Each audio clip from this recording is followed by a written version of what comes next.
కేతిరెడ్డి వెంకట్రామరెడ్డి అనే వ్యక్తి ఇప్పుడు కొత్త డ్రామా మొదలుపెట్టాడు. జగన్కి అగెనిస్ట్గా కొత్త డ్రామా మొదలుపెట్టాడు. పవన్ కళ్యాణ్ సార్కి భజన చేస్తున్నాడు. చంద్రబాబుకి పూజలు చేసి గుడి కట్టేది ఒకటి తక్కువ. మీరు చూసుకుంటే రీసెంట్గా ఆయన ఏం చేస్తున్నాడంటే, ఏం చెప్పాడంటే, పవన్ కళ్యాణ్ ఉన్నతమైన భావాలున్న వ్యక్తి అని చెప్పాడు. రైట్. సెకండ్ పాయింట్ ఏంటి? చంద్రబాబు నాయుడు గురించి. ఎందుకు చంద్రబాబు నాయుడు మీద ఫోర్స్ తెస్తున్నారు హామీల విషయంలో? హామీలు నెరవేర్చడానికి కొంచెం టైం ఇవ్వండి. ఎందుకంటే జగన్ గవర్నమెంట్లో కూడా 8 నెలలు పట్టింది ఇచ్చిన హామీలు ఇవ్వడం మొదలుపెట్టేసరికి. గవర్నమెంట్ ఫామ్ అయిన తర్వాత 8 నెలలు పట్టింది జగన్ గవర్నమెంట్లో. అలాంటిది కూటమి గవర్నమెంట్ ఎప్పుడైతే చంద్రబాబు నాయుడు హ్యాండ్ ఓవర్లోకి వచ్చిందో అప్పటి నుంచి 2 నెలలే కదా అయ్యింది, జస్ట్ 2 మంత్సే కదా, వెయిట్ చేయండి అబ్బా అని మాట్లాడుతున్నాడు. కానీ ఇక్కడ ట్విస్ట్ ఏంటంటే, జగన్ ఇచ్చిన హామీలు అధికారంలోకి వచ్చిన తర్వాత 8 నెలలకు నెరవేర్చాడు. రైట్. ఈ 8 నెలల లోపు ఒక్కసారి కూడా భారంగా ఉంది, అప్పులున్నాయి, ఏవీ తీర్చడం కుదరదు అని మాట తప్పలేదు. కానీ ఈరోజు చూసుకుంటే చంద్రబాబు నాయుడు గారు ఏమంటున్నారు అసెంబ్లీ సాక్షిగా? అప్పులు చాలా ఉన్నాయి, ఖజానాలో డబ్బులు లేవు, ఇచ్చిన హామీలు నెరవేర్చలేకపోతున్నాను. సరిగా వినండి, ఇచ్చిన హామీలు నెరవేర్చలేకపోతున్నాను. ద డెఫినేషన్ ఏంటి దానికి? అవ్వదు, హామీలు ఇవ్వడం కుదరదని 2 నెలల్లోనే చేతులు ఎత్తేస్తున్నాం అని దానికి అర్థం. ఈ మాట జగన్మోహన్ రెడ్డి గారు ఎప్పుడూ చెప్పలేదు.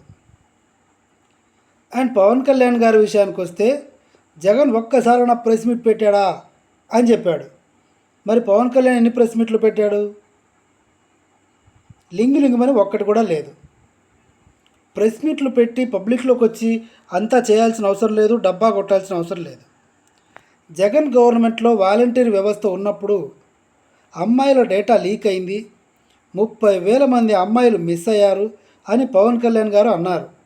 మరి ఆ 30,000 మంది అమ్మాయిలు వాళ్ళ తల్లిదండ్రులు కంప్లైంట్ ఇచ్చారు కదా, ఇవి ఆ కంప్లైంట్స్.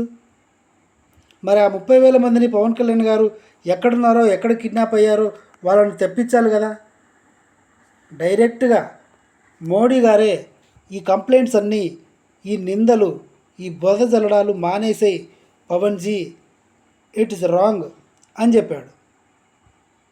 వాలంటీర్ వ్యవస్థ ఉన్నప్పుడు చంద్రబాబు నాయుడు గారు అదొక ఉద్యోగమా?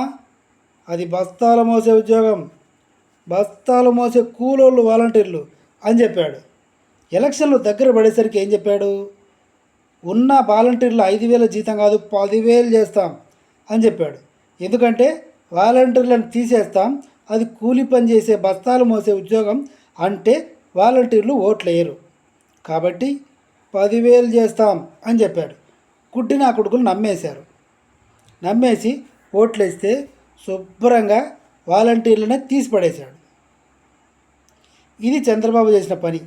పవన్ కళ్యాణ్ ఏంటి, ఉన్న కొద్ది రోజులు అధికారంలోకి రాగానే మెడ మీద చేసుకొని ఆ గడ్డం పెంచుకొని నేను వారాహిమాల వేసుకుంటా, రాష్ట్రానికి మంచి జరుగుతుందని చెప్పి ఏదేదో డబ్బా కొట్టి మొత్తానికి అలా కానిచ్చి ఈరోజు ప్రజల ముందు కనపడమే మానేశారు. కేతిరెడ్డి మాత్రం పూర్తిగా మారిపోయి కూటమిలో జాయిన్ అవ్వడానికి చూస్తున్నాడు.